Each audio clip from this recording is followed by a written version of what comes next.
identidad. Entonces, efectivamente, nos verifican la identidad. Y yo pregunto, bueno, ¿cuáles son las condiciones? Y me dicen, no, no hay novedad, siga.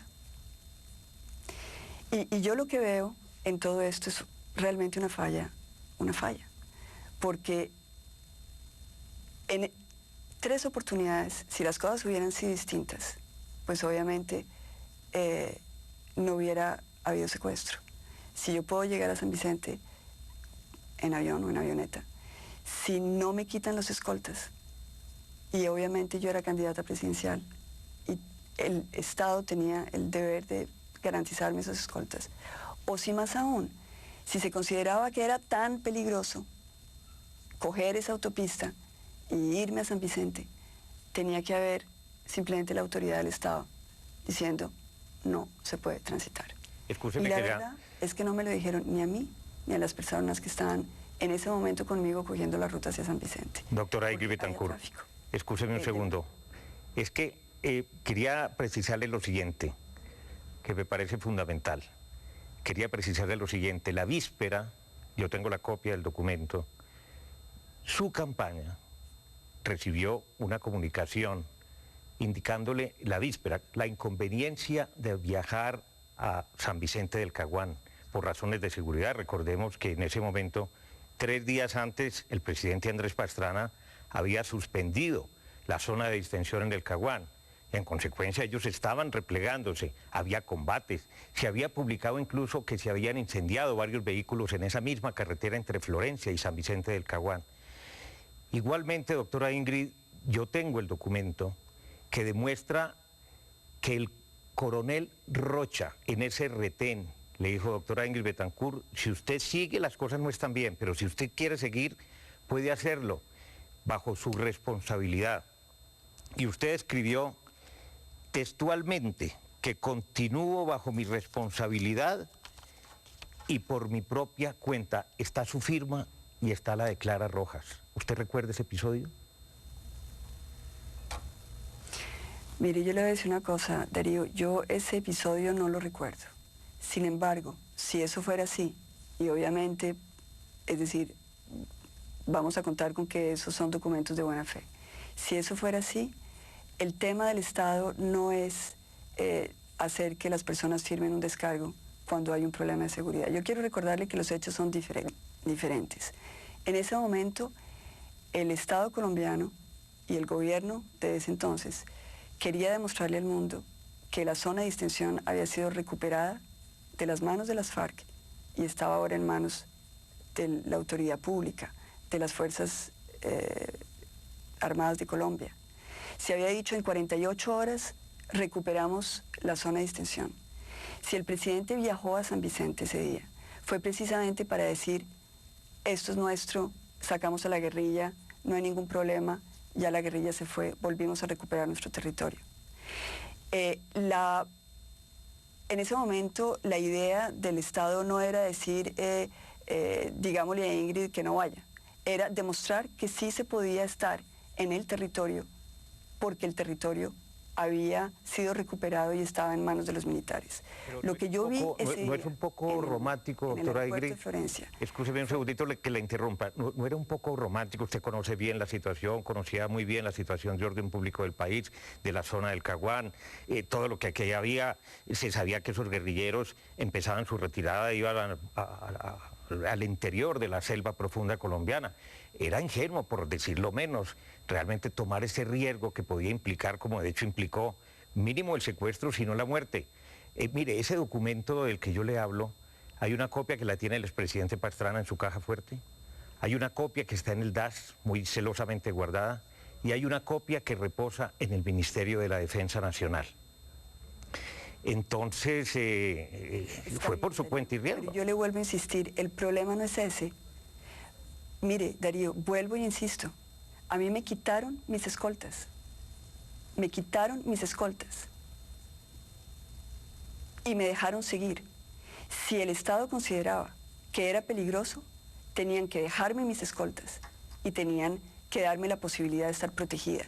Y si era tan riesgoso como ahora lo están diciendo, tenían que haberme bloqueado en ese retén y no dejarme pasar. Usted era candidata presidencial, era muy difícil. Era muy difícil bloquearla. Muchas personas. Pero era muy difícil bloquearla realmente porque usted estaba decidida y dijo, yo me voy por mi cuenta y riesgo. Mire, si el general en el aeropuerto me dice, usted no puede viajar porque es muy riesgoso, yo no viajo. A mí me dijo, coja la carretera y váyase. Cuando yo pasé el retén, me dijeron, ¿vas para San Vicente? Hágale. ¿Cómo se llama ese general, Ingrid? ¿Cómo se llama ese general? A mí me dijeron... Es que es importante el nombre del general. De aquí. Arcesio Barrero. Arcesio Barrero. ¿Y usted alguna vez conversó con él después de su liberación? Nunca he tenido la posibilidad de conversar con él. Sí, usted sabe, doctora Ingrid, usted incluso pretendió en un momento determinado montarse en el helicóptero del presidente de la República, cosa que no se podía hacer porque usted era candidata presidencial y él podría incumplir la ley. No, eso no es así. ¿No? No. Mire, Darío, yo creo que en esto, a partir de cierto momento, todo el mundo acomodó las versiones para cubrirse en salud. Yo nunca pretendí montarme en el helicóptero del señor presidente. Nunca. Es decir, a mí me ofrecieron llevarme en los helicópteros que estaban saliendo para San Vicente. Esa carretera que yo tomé estaba siendo monitoreada por los helicópteros que transitaban por esa zona cada media hora. Es decir, yo estaba en un aeropuerto donde el control lo tenían los militares, donde la zona se estaba diciendo por todo Colombia que había sido recuperada por los militares colombianos que habían sacado a las FARC. Adicionalmente a eso me dan un carro del Estado para movilizarme hasta San Vicente. Y de lo que yo sí recuerdo, es decir, el único papel que yo recuerdo que nos entregaron para firmar a Clara y a mí, fue en torno al seguro del carro, que era un carro del Estado. Es decir, después se dijo, no, es que no la podíamos subir porque no se podía en campaña utilizar. No, ese no fue el caso.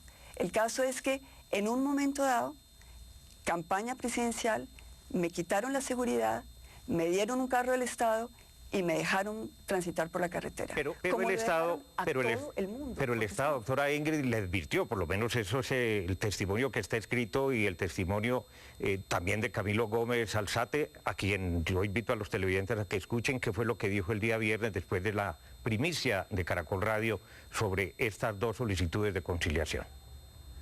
Advertida no una, sino varias veces, y no en un solo sitio, sino en Bogotá, luego en Florencia, y luego finalmente en el último retén militar con el que se encontró, allí los militares le dijeron que no continuara, y ella anota en el libro, de su propio puño y letra, que toma la decisión de continuar bajo su propia responsabilidad y por sus propios medios. Yo creo que en ese caso, pues la demanda no tiene un fundamento en imprevisión del Estado. Bueno, ahora, al margen de todo lo anterior, doctora Ingrid, yo le cuento que el helicóptero en el que viajó esa tarde el señor presidente Andrés Pastrana, en compañía del comandante de las fuerzas militares, del alto consejero presidencial para la paz, doctor Camilo Gómez y demás, de Florencia a San Vicente del Caguán, fue impactado por 4 tiros de fusil. Y lo que pasa es que el país no se enteró. Dice que la zona sí era insegura o no era insegura. Bueno, pero no lo han tenido que decir. Es decir, si esa era la situación, si las fuerzas militares no estaban en control de la zona, tenían que impedir no solamente que yo transitara por esa carretera, sino que todas las personas que estaban en ese momento transitaran por esa carretera. Ese era el deber del Estado. Sí. Y eso fue lo que no se cumplió. Bueno, entonces... No se cumplió ni la protección mía como candidata presidencial, quitándome los escoltas, no se cumplió el hecho de que hubiera la imposibilidad de pasar, que es el deber de la fuerza pública. El deber de la fuerza pública no es decir, fírmeme un descargo, el deber de la fuerza pública es decir, aquí no pasa nadie, no puede pasar, es un problema de orden público, hay unos combates, no se puede pasar. A nadie se le dijo eso, se le dijo al país, la zona está recuperada por el Estado, no hay ningún problema, las FARC están fuera de la zona de distensión, el control lo tienen los militares, estamos en paz, la zona es recuperada. Doctora Ingrid, eso fue lo que se le dio al país, eso fue lo que me dijeron a mí. El general Barrero en el aeropuerto me dijo, no se puede montar en los helicópteros, haga lo que usted había previsto, coja la carretera, váyase. Doctora Eso Ingrid, fue lo que me dijeron a mí. Perfecto, ahora, y cualquier persona... para profundizar un poquito, doctora Ingrid, y escúcheme, Sí. A ver. Sí. Darío, yo le quiero decir una cosa. Sí. A mí me dijeron, y todo esto va a tratar de demostrar que yo fui irresponsable, que yo fui imprudente. Yo quiero decirle una cosa, Darío. Yo no fui irresponsable y no soy irresponsable. La decisión la tomé con la información que yo tenía en ese momento. Y adicionalmente a eso, yo tenía 2 niños pequeños esperándome en mi casa y tenía a mi papá enfermo. Yo no quería encontrarme en una situación de secuestro por 6 años. Nunca lo quise. Y eso es lo que yo pienso que se tiene que saber.